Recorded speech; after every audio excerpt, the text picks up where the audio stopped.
Hello students, आज हम बात करने वाले हैं स्ट्रेस के बारे में, जिसमें हम समझेंगे stress, stressors, stress cycle, effect of stress, adaptation to stress और coping with stress. Introduction. Stress is universal phenomena, all people experience it. Stress universal है, जितने भी लोग हैं यूनिवर्स में हर किसी को स्ट्रेस होता है। Parents refers to stress of rising children. Working people talk with the stress of their job. Student at all level talk about the stress of school. जो पेरेंट्स हैं उनको अपने जो बच्चे हैं उनको बड़ा कर रहे हैं, पाल रहे हैं, उसके स्ट्रेस के बारे में बताते हैं। जो वर्किंग पीपल हैं वो बताते हैं कि उनको काम का कितना स्ट्रेस है। स्टूडेंट जो स्कूल के बच्चे हैं या कॉलेज के बच्चे हैं वो बताते हैं कि उनको स्कूल या कॉलेज में कितना स्ट्रेस है पढ़ाई को लेकर। Stress can be result from both positive and negative experience. अब ऐसा नहीं है कि हमारे साथ कुछ नेगेटिव होता है तभी हम स्ट्रेस फील करते हैं। कुछ पॉजिटिव इवेंट भी हैं, वो भी हमको स्ट्रेस देके जाते हैं, जैसे कि bride preparing for a wedding. Groom या ब्राइड कोई भी अगर शादी कर रहा है लड़का या लड़की, उसको स्ट्रेस होता है।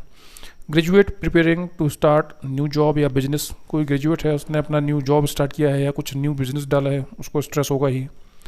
Husband concern about caring for his wife, husband है वो अपनी वाइफ की केयर के बारे में सोच रहा है, उसकी डिमांड्स हैं या जो भी हैं ज़रूरतें हैं उनको पूरा करना है, अपनी फैमिली की ज़रूरतें पूरी करनी है, तो उसके बारे में सोच के भी उसको स्ट्रेस होगा ही। तो स्ट्रेस यूनिवर्सल फिनोमेना है, हर किसी को होता है।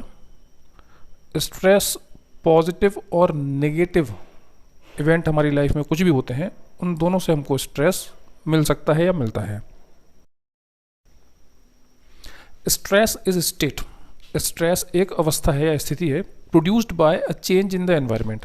जब भी आपका एनवायरनमेंट चेंज होता है, आपका जो भी कंफर्टेबल एनवायरनमेंट है वो चेंज होगा तो आपको स्ट्रेस होगा। दैट इज़ परसीव्ड एज, अब वो एनवायरनमेंट चेंज हो रहा है उसको आप परसीव कर रहे हैं कैसे? Challenging, threatening, damaging to a person dynamic balance और इक्विलिब्रियम। आपको उसमें कुछ नए चैलेंज फेस करने पड़ रहे हैं, यानी कि पहले आप ज़्यादा कंफर्टेबल थे लेकिन आपका एनवायरनमेंट चेंज हुआ है, अब आपको अनकंफर्ट फील हो रहा है जिसकी वजह से आपको स्ट्रेस होगा। जैसे कि कई बार हम स्कूल चेंज करते हैं, हम कॉलेज चेंज करते हैं, हमारे पुराने दोस्त हमसे बिछड़ जाते हैं, 10th से 11th में आए, 12th से अपने कॉलेज में आपने एंट्री ली, तो ये कुछ स्थिति थी जहाँ पर आपका एनवायरनमेंट चेंज हुआ जिसकी वजह से आपको स्ट्रेस हुआ था या है। स्ट्रेसर, स्ट्रेसर मतलब होता है ऐसे स्टिमुलस जिनकी वजह से स्ट्रेस प्रोड्यूस होता है या उत्पन्न होता है। अब स्ट्रेस डिपेंड करता है हमारी मेंटल एबिलिटी, हमारी मानसिक क्षमताओं पर। दो पर्सन को एक पर्टिकुलर स्ट्रेसर से सेम लेवल का स्ट्रेस हो ये ज़रूरी नहीं है। जैसे कि एक एग्जांपल मैंने पिछली क्लास में दिया है कहीं पे, कि अगर दो बच्चों को मैं क्लास से बाहर भगाऊं, एक बच्चा बाहर जाके रोता है और एक बच्चा बाहर जाके खुश हो जाता है, तो स्ट्रेसर तो सेम था, दोनों को क्लास से बाहर भगाया, सेम सिचुएशन है, लेकिन एक उसको जॉय के रूप में परसीव कर रहा है और एक उसको इंसल्ट के रूप में परसीव कर रहा है। तो स्ट्रेसर सेम हो सकता है पर उसका इफेक्ट अलग अलग होगा अलग अलग लोगों पे। Stressor can be any stimulus that cause an individual to experience stress. Stressor कोई भी स्टिमुलस जिसकी वजह से किसी पर्सन को स्ट्रेस होता है, स्ट्रेसर बोलते हैं। 3 major categories of stresses are catastrophic event, important life event, ये पर्सनल स्ट्रेसर होते हैं। डेली हैसल्स, बैकग्राउंड स्ट्रेसर्स, एक एक करके हम इनके बारे में समझेंगे। सबसे पहले है catastrophic event. The catastrophic event, large scale disaster that affect numerous people and cause extensive damage. कुछ बहुत बड़ा इवेंट होता है, बहुत बड़ा डिजास्टर होता है जिसकी वजह से काफ़ी लोग अफेक्ट हो जाते हैं, उसको हम बोलते हैं कैटास्ट्रोफिक इवेंट। जैसे कि earthquake, hurricane, war, toxic waste, अभी भी हम देख रहे हैं एक कैटास्ट्रोफिक इवेंट ही चल रहा है कोरोना, कंटामिनेशन यानी इन्फेक्शन जो भी है, न्यूक्लियर एक्सीडेंट जापान में हुआ था। Stress induced by catastrophic event is shared by others. अब जो कैटास्ट्रोफिक इवेंट है इसकी वजह से जो स्ट्रेस जनरेट होता है, प्रोड्यूस होता है, अब क्योंकि ये बहुत बड़ा इवेंट है, बहुत सारे लोग अफेक्ट होते हैं, तो जो स्ट्रेस आपको भी है वही सामने वाले को भी है। Who have also experience the disaster, this permit people to offer one another social support.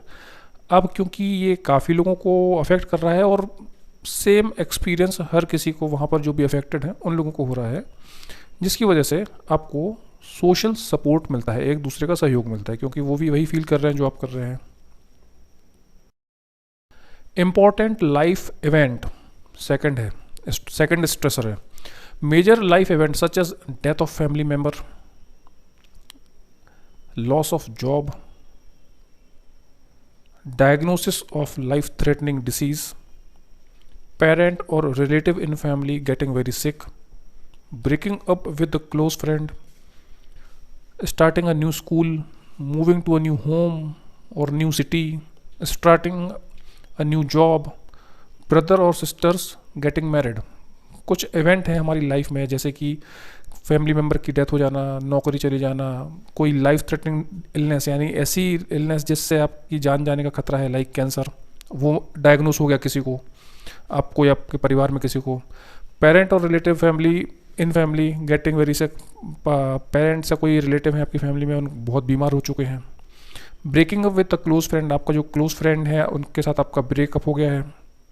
कोई न्यू स्कूल आपने ज्वाइन किया है, न्यू होम या न्यू शहर, न्यू सिटी में आप पहुंच गए हैं, न्यू जॉब स्टार्ट किया है, आपका भाई या आपकी बहन शादी कर रहे हैं। ये मेजर लाइफ इवेंट है जिनकी वजह से आपको स्ट्रेस होता है। Typically personal stress produced immediate major reaction. अब ये जो पर्सनल स्ट्रेस है इमीडिएट मेजर रिएक्शन प्रोड्यूस करते हैं तुरंत। For example, stress arising from the death of loved one.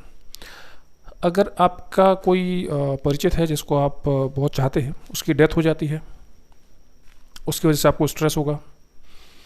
One tend to be greatest just after the time of death. अब at the time of death, उस समय आपको बहुत ही ज़्यादा स्ट्रेस होगा, but people begin to feel less stressed and are better able to cope up with the loss after the passage of time. लेकिन जैसे जैसे समय बीत जाता है, वक्त गुजर जाता है, लोग कम स्ट्रेस फील करना शुरू कर देते हैं और पहले से बेहतर महसूस करते हैं और cope up with the loss, यानी कि उनका जो लॉस हुआ है उसके साथ कोप अप कर लेते हैं। कोप अप मतलब होता है उबर जाना, यानी कि जो उनके साथ घटना हुई थी उससे वो उबर जाते हैं। डेली हैसल्स, डेली हैसल्स मतलब कि रोज का जो लगा रहता है stress. These are the minor irritant of life, छोटे छोटे इरिटेंट हैं that we all face time and time again, जो कि हम हमेशा फेस करते ही रहते हैं। दैट ट्रैफिक डिले, ट्रैफिक जम में फंस गए आप, नॉइज़ पोल्यूशन, शोर हो रहा है कहीं पे, वेदर आपको पसंद नहीं, गर्मी बहुत तेज़ हो गई है या बहुत बारिश हो रही है, सोशल इवेंट कुछ है, वर्क डिमांड, काम में कुछ आपका जहाँ पे आप जॉब कर रहे हैं या जहाँ पे पढ़ रहे हैं वहाँ पे कुछ डिमांड है जो आपको कुछ फुलफिल करना है, आप नहीं कर पा रहे हैं। डिससेटिस्फैक्शन विथ स्कूल और जॉब, आप अपने स्कूल कॉलेज या जॉब के साथ सेटिस्फाइड नहीं है। बीइंग इन अनहैप्पी रिलेशनशिप, आपकी एक रिलेशनशिप है जिसमें आप खुश नहीं हैं। पीपल्स इरिटेटिंग बिहेवियर, कुछ लोग हैं जो काफ़ी इरिटेटिंग है और आपको उनके साथ रहना और बात भी करनी पड़ती है, उनका बिहेवियर बहुत ही ज़्यादा इरिटेटिंग है। नॉट इनफ टाइम, आपके पास बहुत ज़्यादा समय नहीं है। Too many things to do, बहुत सारे काम है आपके पास करने के लिए, समझ में नहीं आ रहा क्या करें। कंसर्न अबाउट द स्टैंडर्ड, अपने स्टैंडर्ड के बारे में कंसर्न है। Too many responsibilities and so on, बहुत सारी रिस्पॉन्सिबिलिटी जिम्मेदारियाँ आपके पास हैं। By them self daily hassle do not require much coping effort. अब ये जो डेली हसल्स हैं इनके लिए हमको बहुत ज़्यादा कोपिंग एफर्ट नहीं डालना पड़ता है। अब हम समझेंगे स्ट्रेस साइकिल। स्ट्रेस साइकिल शुरू होती है स्ट्रेसर से, जो भी हमने बात करी, तीन टाइप के स्ट्रेसर होते हैं। तो उनमें से कोई सा भी स्ट्रेसर आपके सामने आता है तो स्ट्रेसर, फिर रिएक्शन टू स्ट्रेस, उस स्ट्रेस को हम कैसे रिएक्ट करते हैं, wear and tear on body and organ system, reduced optimum health, increased sensitivity to stress. अब ये साइकिल हम देख लेते हैं और आगे चल के एक एक करके इनको हम समझते हैं, उनको कैसे सॉल्व किया जा सकता है उसको देखते हैं। स्ट्रेसर से शुरू करते हैं। स्ट्रेसर हम जानते हैं कोई भी ऐसा इवेंट या स्टिमुलस जिसकी वजह से हमको स्ट्रेस होता है, स्ट्रेसर कहलाता है। Stressor can be any stimulus that cause an individual to experience stress. कोई भी स्टिमुलस जिसकी वजह से हमको स्ट्रेस हो रहा है वो स्टिमुलस स्ट्रेसर है। इंक्लूड पॉजिटिव और नेगेटिव लाइफ इवेंट। अब इसमें दोनों आते हैं, पॉजिटिव भी आता है और नेगेटिव लाइफ इवेंट भी आते हैं, है ना। जैसे हमने देखा था कि किसी की डेथ से भी हमको स्ट्रेस हो रहा है, हमारी शादी से भी हमको स्ट्रेस हो रहा है, एक पॉजिटिव एक नेगेटिव है। Example marriage, death, divorce, new job, नई जॉब लगती है आपको, है पॉजिटिव और स्ट्रेस तो होता है ना। अब इसको कैसे हम कम कर सकते हैं? वे टू रिड्यूस स्ट्रेस, क्या तरीके हैं इस स्ट्रेस को कम करने के लिए? अवॉइडिंग और मैनेजिंग द स्ट्रेस, या तो स्ट्रेसर को अवॉइड कर दो या उसके साथ मैनेज करो। शादियों में अक्सर करते हैं लोग। Using what is important in life, think कीजिए, सोचिए और यूज कीजिए कि लाइफ में क्या जरूरी है। टाइम मैनेजमेंट, टाइम मैनेजमेंट रखिए ताकि सही आप सारे काम सही समय पर कर पाएँ। सिंपल लिविंग, एकदम साधारण तरीके से रहिए। और लर्निंग टू से नो। बहुत सारे मैंने पर्सन ऐसे देखे हैं जिनको स्ट्रेस होता है क्योंकि वो हर किसी को हाँ बोल देते हैं। किसी ने पैसे उधार मांगे, आप मना नहीं कर पाए, अरे नहीं उसको बुरा लग जाएगा, पर हम देना भी नहीं चाहते, हमको मालूम है क्योंकि हमको वापस नहीं करेगा, पर उसको बुरा नहीं लग जाए इस वजह से हम दे देते हैं और हम अपने दिमाग में स्ट्रेस ले लेते हैं। किसी को कोई ड्रेस चाहिए हमारी, हमको देने का मन नहीं है पर उसको बुरा नहीं लग जाए, रिलेटिव है, हम दे देते हैं, ठीक है, तो उससे हमको स्ट्रेस होता है। तो लर्निंग टू से नो, यानी कि ना कहना सीखें। जो काम जिसमें आपको हाँ कहने में स्ट्रेस होगा, बुरा लगेगा, तो ना कहना ही बेहतर है। तो ना कहना सीखें। इस तरीके से हम स्ट्रेस को रिड्यूस या कम कर सकते हैं। स्ट्रेस साइकिल में पहला था स्ट्रेसर, जिसको हमने समझ लिया है। दूसरा देखते हैं, reaction to stress. One, there is a stressor, our body will react to it. अगर हम कहीं पे स्ट्रेसर है तो हमारी बॉडी रिएक्ट करती है उसके लिए।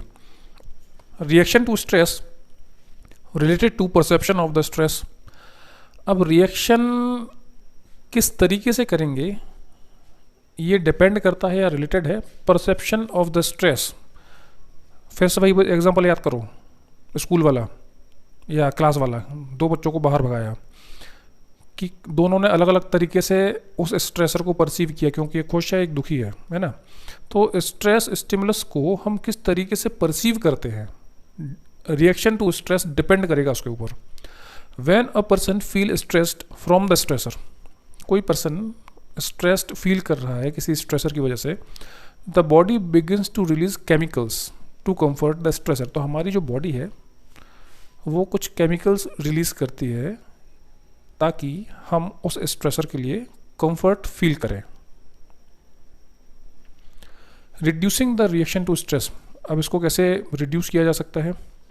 आस्किंग गॉड फॉर हेल्प, हम गॉड से, ऊपर वाले से हेल्प मांग सकते हैं मनी मन। स्पिरिचुअल प्रैक्टिस यानी आध्यात्मिक प्रैक्टिस हैं वो कर सकते हैं। कॉग्निटिव बिहेवियर थेरेपी यूज़ किया जा सकता है। रिफ्रेमिंग द प्रॉब्लम, जो प्रॉब्लम है उसको रिफ्रेम करके देखें, यानी कि हम जैसा देख रहे हैं वैसे ही है या इससे छोटी तो नहीं है, या हम किसी प्रॉब्लम को बहुत बड़ा चढ़ाकर देख रहे हैं या महसूस कर रहे हैं, तो उसको रिफ्रेम करके देखेंगे। विजुअलाइजेशन ऑफ रिजल्ट, यानी कि आप जो भी प्रॉब्लम आपके सामने आई है जिसकी वजह से आपको स्ट्रेस हो रहा है, उसका क्या रिजल्ट हो सकता है। मतलब प्रॉब्लम आई है, आपको स्ट्रेस हो रहा है, ठीक है, लेकिन ऐसा तो नहीं कि उस प्रॉब्लम की वजह से आप बहुत ही ज़्यादा स्ट्रेस ले रहे हैं। तो पहले उसका रिजल्ट देख लीजिए, बाद में मालूम चला उसका रिजल्ट तो इतना सही था, हमने स्ट्रेस बहुत ज़्यादा ले लिया, तो उसका रिजल्ट सोच कर देखिए, विजुलाइज कीजिए। Wear and tear on the body and organ system. When person become stressed and does not correct the stressor, कोई पर्सन स्ट्रेस्ड है और उसने जो स्ट्रेसर है जिसकी वजह से स्ट्रेस हो रहा है उसको करेक्ट नहीं किया है, the same stress reaction which help cope in the beginning start to wear one self down. तो जो स्ट्रेस रिएक्शन हमने दिया था जिसकी वजह से हमारा स्ट्रेस लेवल कम हुआ था, वो यहाँ पर वेयर डाउन होने लग जाएगा। यानी कि आप यूज़ नहीं, अब उस स्ट्रेस रिएक्शन से आपका स्ट्रेस कम नहीं होगा और आपको फिज़िकली कुछ ना कुछ डैमेज होना स्टार्ट हो जाएगा। अब इसको कैसे ठीक किया जाए? रेमेडीज़, इम्प्रूविंग डाइट, अपना डाइट इम्प्रूव करना है, regular exercise, yoga, meditation, all these activity reduce the emotional and physical effect of stress. अब वेयर एंड टेयर हो रहा है यानी आपकी बॉडी को फिजिकल इफेक्ट हो रहा है, नुकसान हो रहा है कुछ ना कुछ, तो ये प्रैक्टिस अगर हम करेंगे, diet, regular exercise, yoga, meditation, तो इसकी वजह से इमोशनल और फिजिकल इफेक्ट जो हो रहा है स्ट्रेस का वो कम हो जाएगा। Reducing optimum health, after a sustain period of chronic stress the body wears down which can be invite more serious disease. अब क्रोनिक मतलब क्या है? एक्यूट और क्रोनिक दो टर्मिनोलॉजी होती है, आप आगे अलग अलग सब्जेक्ट में देखेंगे। एक्यूट मतलब होता है रिसेंटली, अभी से, क्रोनिक मतलब काफ़ी पहले से। तो क्रोनिक स्ट्रेस यानी कि काफ़ी लंबे समय तक स्ट्रेस अगर चल रहा है तो वो कुछ और सीरियस डिसीज़ को इनवाइट कर लेता है, जैसे कि high blood pressure, heart problem, diabetes, skin condition, asthma, arthritis, depression and even cancer. Many disease are associated with chronic stress. Remedies, क्या उपाय हैं इनके? कंसल्टिंग एलोपैथिक, होम्योपैथिक डॉक्टर, जो भी आपके allopathic, homeopathic, Ayurvedic, physiotherapist, acupuncturist, naturopath, जिससे भी आप चाहें उनसे मिलकर अपनी हेल्थ को रीगेन करना स्टार्ट करें, यानी अपनी हेल्थ को सुधारना शुरू करें। Increased sensitivity to stress, sensitivity मतलब है किसी नॉर्मल स्टिमुलस के लिए ओवर रिएक्ट करना या ज़्यादा रिएक्ट करना। While once body is worn down and emotion worn and exhausted, sensitivity to stress increase. अगर कोई शारीरिक मानसिक रूप से परेशान है, एग्जॉस्ट हो गया है, थक चुका है, तो उसकी स्ट्रेस को लेकर सेंसिटिविटी इंक्रीज हो जाती है। Over time a smaller stressor initiate same stress reaction that a big event use to get, जिसकी वजह से क्या होता है, छोटा सा स्ट्रेसर बहुत बड़ा रिएक्शन क्रिएट कर देता है। जैसे अगर आपको कोई बड़ा इवेंट होता है, आपके साथ बड़ी कोई घटना होती है, आप जो रिएक्शन देते हैं वैसा ही रिएक्शन छोटे से स्ट्रेस की वजह से आप देना शुरू कर देते हैं या दे देते हैं। जैसे कि अगर आप अपने कॉलेज से थके हुए आए हैं या कोई परेशान है किसी चीज़ को लेकर, बहुत बुरी तरीके से परेशान हो चुके हैं, और कोई आपको ज़रा सा पिंच कर देता है, ज़रा सा स्ट्राइक कर देता है, तो आप बहुत ज़्यादा गुस्सा हो जाते हैं क्योंकि आप पहले से ही बहुत परेशान हैं। इसको हम बोलते हैं increased sensitivity to stress. Remedy क्या है? Try deep breathing. बहुत ज़्यादा परेशान है, ज़रा सा स्ट्रेस आ रहा है, बहुत रिएक्ट कर रहे हैं, ऐसी कंडीशन में हमको क्या करना है? अगर स्ट्रेस आता है तो ट्राई डीप ब्रीदिंग, गहरी गहरी सांस लेना है, खुद को काम क्वाइट करने की कोशिश करना है, और मेडिटेशन, ध्यान, योग। इसके अलावा टॉकिंग वॉक्स मतलब होता है चलते फिरते बात करना लोगों से, अपने नॉन लोगों से, पहचान वालों से, और टॉकिंग विथ फ्रेंड, अपने दोस्त से या जो भी ऐसा कोई है आपका करीबी जो आपकी बात सुनता है और समझता है, सही सलाह देता है, उससे बात करें, जिसकी वजह से आपकी सेंसिटिविटी टू स्ट्रेस कम हो सकती है। तो ये हमने समझ लिया है स्ट्रेस साइकिल।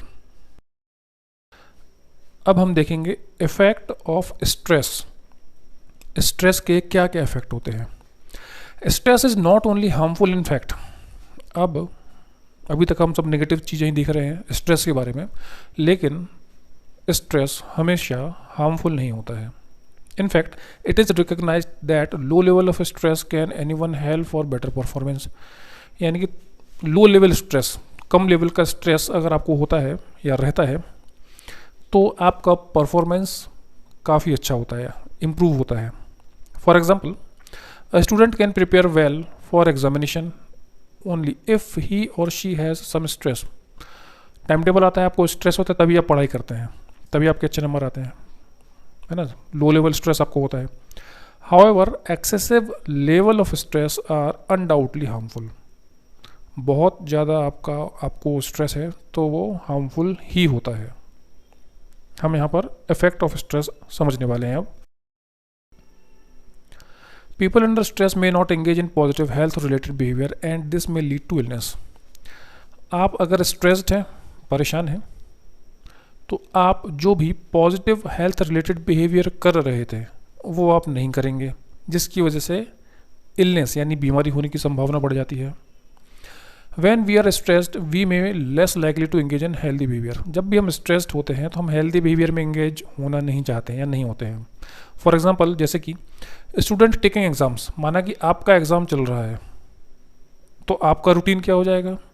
आप रात में अधिक देर तक जागेंगे, ज़्यादातर रातों में ही जागेंगे, दिन में आप सोएंगे, आराम करेंगे कई दिनों तक। खाना यानी जो मील्स है उसको स्किप कर देंगे, जंक फूड, मैगी खा रहे हैं, ये खा रहे हैं, वो खा रहे हैं, पैक्ड फूड खाएंगे। इसकी वजह से क्या क्या हो सकता है? अल्सर होगा, high blood pressure, heart disease, impaired immune system. अब ये सिर्फ आपके मैगी के खाने से नहीं हो रहा है, यहाँ पर हम ये बताना चाह रहे हैं कि स्ट्रेस का क्या इफेक्ट होता है, और स्ट्रेस के इफेक्ट की वजह से हम जो हेल्थ रिलेटेड एक्टिविटी जैसे एक्सरसाइज करना या योगा मेडिसिन जो भी हो गया, हेल्दी डाइट लेना, वो सब नहीं करते हैं। लंबे समय क्रोनिक अगर स्ट्रेस है तो उसकी वजह से फिर हमको ulcer, high BP, heart disease, impaired immune system हो सकता है। During stress some man consume excessive amount of alcohol and smoke excessively. अब स्ट्रेस टाइम बहुत सारे लोग जो हैं वो एक्सेसिव एल्कोहल कंज्यूम करते हैं और स्मोकिंग करते हैं बहुत ज़्यादा। People under stress stop normal exercise routine and become sedentary. जो स्ट्रेस में है लोग वो एक्सरसाइज करना बंद कर देते हैं और सेडेंट्री लाइफस्टाइल में आ जाते हैं। सेडेंट्री लाइफस्टाइल मतलब पड़े रहना, खाना पीना, सोना। Smoking is one of the leading cause of cardiovascular disease and emphysema. Smoking की वजह से कार्डियोवैस्कुलर डिसीज या एम्फाइसीमा होता है, और अभी तक ऐसा देखा गया है कि कार्डियोवैस्कुलर डिसीज होने के पीछे स्मोकिंग सबसे ज़्यादा या सबसे बड़ा कारण रहा है। High fat diet contribute to many form of cancer. जो हाई फैट डाइट हम अगर लेते हैं उसकी वजह से कैंसर हो सकता है, साथ में कार्डियोवैस्कुलर डिसीज भी होती है। इफेक्ट ऑफ स्ट्रेस कंप्लीट हो गया। अब हम बात करने वाले हैं अडाप्टेशन टू स्ट्रेस। अडाप्टेशन मतलब होता है अनुकूलन, यानी कि स्ट्रेस को अपने अनुकूल बनाने के लिए हमारी बॉडी कुछ एक्टिविटी करती है। General adaptation syndrome response to stress consist of 3 stage. अब स्ट्रेस को अडॉप्ट करने के लिए हमारी बॉडी एक्टिविटी करती है अलग अलग स्टेज में। फर्स्ट है अलार्म, रेजिस्टेंस एंड एग्जॉस्ट। ये 3 स्टेज हैं, एक एक करके हम इनके बारे में समझेंगे। फर्स्ट अलार्म रिएक्शन, जिसको हम फाइट और फ्लाइट रिस्पॉन्स भी बोलते हैं। Alarm reaction is the body's initial reaction to the stressor. Alarm reaction क्या है? बॉडी का इनिशियल रिएक्शन। इनिशियल मतलब होता है शुरुआती। अलार्म रिएक्शन बॉडी का शुरुआती रिएक्शन है to the stressor. The stress response which characterize the alarm reaction include the following. अब क्या क्या रिस्पॉन्स होते हैं? Heart rate and strength of muscle contraction increase. जब भी आप स्ट्रेस में जाते हैं शुरुआती लक्षण यही है, heart rate and strength of muscle contraction increase. Blood supply to the skin and viscera increase. Heart rate बढ़ जाएगा, ब्लड सप्लाई आपकी बढ़ जाएगी, रेड ब्लड सेल प्रोडक्शन बढ़ जाएगा। Liver convert glycogen into glucose. Liver glycogen को glucose में convert कर देता है and release it into the blood stream, और ब्लड में रिलीज कर देगा। This provide the energy needed to fight the stressor. अब ग्लूकोज हमको एनर्जी प्रोवाइड करता है, तो this provide the energy needed to fight the stressor. Stressor से लड़ने के लिए हमको एनर्जी की जरूरत है, वो यहाँ से मिलेगी। Rate of breathing increase and respiratory passage widen. हमारा ब्रीदिंग रेट जो है, सांस लेने की दर है, वो बढ़ जाएगी। एंड रेस्पिरेटरी पैसेज वाइडन, और जो रेस्पिरेटरी पैसेज जगह होती है वो वाइडन यानी कि थोड़ी सी चौड़ी हो जाती है। अकोमोडेट मोर एयर, जिसकी वजह से ज़्यादा एयर अंदर आ पाए। This enable to body to acquire more oxygen, इसके थ्रू हम और ज़्यादा ऑक्सीजन ले पाते हैं। सेकंड है रेजिस्टेंस रिएक्शन। फर्स्ट अलार्म हो गया, सेकंड हो गया हमारा resistance reaction. The resistance reaction is the second stage in the stress response. It is initiated, ये सेकंड स्टेज है, it is initiated by regulating hormone secretion by the hypothalamus. ये क्या करेगा, ये हार्मोन सिक्रेशन को रेगुलेट करेगा जो कि हाइपोथैलेमस से होगा। This action helps to control bleeding. अब हमने बात की थी बॉडी में जो भी फिजियोलॉजिकल एक्टिविटीज़ होती हैं उनके लिए हार्मोन्स रिस्पॉन्सिबल होते हैं, कुछ कम करना या ज़्यादा करना। तो यहाँ पर हार्मोन बॉडी मूवमेंट को या बॉडी की जो फिजियोलॉजी है उसको कंट्रोल करने की कोशिश करेंगे शरीर की ज़रूरत के हिसाब से। This action helps to control bleeding. अगर मान लो चोट लग गई, ब्लीडिंग कंट्रोल करेंगे। ब्लीडिंग कंट्रोल करने के साथ आपका ब्लड प्रेशर मेंटेन करेंगे। अगर ब्लीडिंग ज़्यादा हो गई तो ब्लड प्रेशर कम हो जाएगा। Combined action of HGH and TSH। HGH मतलब होता है ह्यूमन ग्रोथ हार्मोन और TSH thyroid stimulating hormone. Helps to supply additional energy to the body. Body को एनर्जी की एडिशनल सप्लाई करते हैं। Resistance reaction is successful in helping us cope with the stressful situation. जो resistance reaction है ये हमें help करते हैं कोप अप करने में। कोई स्ट्रेसफुल सिचुएशन है तो उससे कोप अप करने में, उबारने में। Occasionally it fails to fight the stress especially if it is too severe or long lasting। Resistance reaction fail हो जाता है कभी कभी ओकेशनली अगर स्ट्रेस बहुत सीवियर है या लॉन्ग लास्टिंग है। In this case GAS gas moves into third stage जिसको हम बोलते हैं exhaustion. Exhaustion stage. At this stage, the cells start to die and organ weaken। First second stage से अगर हम रिकवर नहीं हो पाते हैं, थर्ड स्टेज आती है एग्जॉस्टन स्टेज। इस स्टेज में क्या होता है कि जो आपकी सेल्स है बॉडी की वो डाई यानी कि उनकी डेथ होना स्टार्ट हो जाती है, ऑर्गन कमज़ोर हो जाते हैं। A long term resistance reaction put heavy demand on the body. अगर रेजिस्टेंस रिएक्शन जो है वो लॉन्ग टर्म काफ़ी लंबे समय तक रहा तो बॉडी पर काफ़ी हैवी डिमांड आती है सप्लाई के लिए, particularly on the heart, blood vessels and renal cortex. अब अडाप्टेशन ऑफ स्ट्रेस कंप्लीट हो गया जिसमें हमने GAS गैस यानी कि जनरल अडाप्टेशन सिंड्रोम के बारे में समझ लिया है, अलार्म, रेजिस्टेंस, एग्जॉशन। अब हम बात करेंगे coping with stress. Coping with stress, cope up, उबरना। कोई बुरी घटना हुई है आपके साथ, परेशान थे आप उससे घटना से उबर गए, कोप अप कर गए, तो कोपिंग विथ स्ट्रेस में हम बात करेंगे। Coping refers to thoughts and behavior be use to handle stress. Coping यानी स्ट्रेस से उबरने के लिए हम क्या क्या थॉट या बिहेवियर का यूज करेंगे।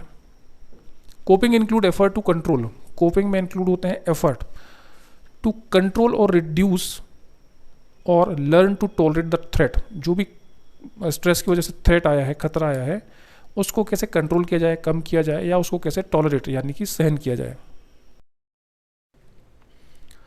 Coping style according to Roger and Nash. Cope up करने के लिए कुछ तरीके हैं जिनको रोजर एंड नैश ने डिस्कवर किया था, जिसको बोला गया coping style. According to Roger and Nash the coping style are adaptive and maladaptive. अब इन्होंने बताया कि ये जो कोपिंग स्टाइल है ये अडाप्टिव है और माल अडाप्टिव, दो प्रकार की होती हैं।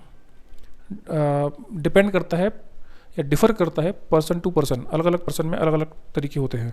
लेकिन इन अडाप्टिव और माल अडाप्टिव में आप खुद समझ कर फाउंड कर पाएंगे कि आप अडाप्टिव हैं कि माल अडाप्टिव हैं। अडाप्टिव स्टाइल में हम क्या करते हैं, involve an appropriate adjustment to environment with experience. हम अपने अनुभव के साथ एनवायरनमेंट में एडजस्टमेंट करने की कोशिश करते हैं अडाप्टिव स्टाइल में। अब अडाप्टिव स्टाइल में हम क्या करते हैं, नॉट सीइंग अ प्रॉब्लम और सिचुएशन एज थ्रेट। कोई भी प्रॉब्लम या सिचुएशन आती है तो हम उसको खतरे जैसा नहीं लेते हैं। Keeping a sense of humour. Sense of humour मतलब अपना एक हंसी मजाक वाला माहौल बना के रखते हैं। Resolving the issue by dividing things into part. हम जो भी प्रॉब्लम आई है उसको रिजॉल्व करेंगे या सॉल्व करने की कोशिश करेंगे डिवाइडिंग थिंग्स इनटू पार्ट, उसको छोटे छोटे टुकड़ों में बांट के फिर सॉल्यूशन करेंगे। टेकिंग नथिंग पर्सनली, दिल पे नहीं लेना कुछ भी, पर्सनली कुछ भी नहीं लेते हैं। Taking action to change thing, action लेंगे थिंग्स या जो प्रॉब्लम आई है उसको चेंज करने में। Taking one step at time and approaching the problem with logic, एक बार में एक स्टेप लेंगे और approaching the problem with logic, जो भी प्रॉब्लम है उसको अप्रोच वहाँ तक पहुँचते हैं लॉजिक के साथ में। Using past experience for working out how to deal with the situation, अपना जो भी पास्ट एक्सपीरियंस है उसको यूज़ करते हैं कि अब इस प्रॉब्लम के साथ कैसे डील किया जाए। कहने का मतलब ये रोतलू लोग नहीं है, प्रॉब्लम आती है और प्रॉब्लम सॉल्विंग थिंकिंग करके प्रॉब्लम को सॉल्व करने की कोशिश करते हैं। Giving the situation full attention and treating it as a challenge, जो भी प्रॉब्लम आई है उसको फुल अटेंशन देंगे और उसको चैलेंज जैसे ट्रीट करते हैं। अडाप्टिव हमने समझ लिया कोपिंग स्टाइल, अब हम समझेंगे maladaptive coping style. Involving failing to adjust to environment, maladaptive में हम एनवायरनमेंट के साथ एडजस्ट करने में फेल हो जाते हैं। And experience unhappiness as a result, adjust नहीं करेंगे तो अनहैप्पीनेस मिलेगी लास्ट में। अब माल अडाप्टिव में हम क्या क्या करते हैं वो देखते हैं। Feeling helpless, depressed and angry, helpless महसूस कर रहे हैं, डिप्रेशन महसूस कर रहे हैं और एंग्री गुस्सा है।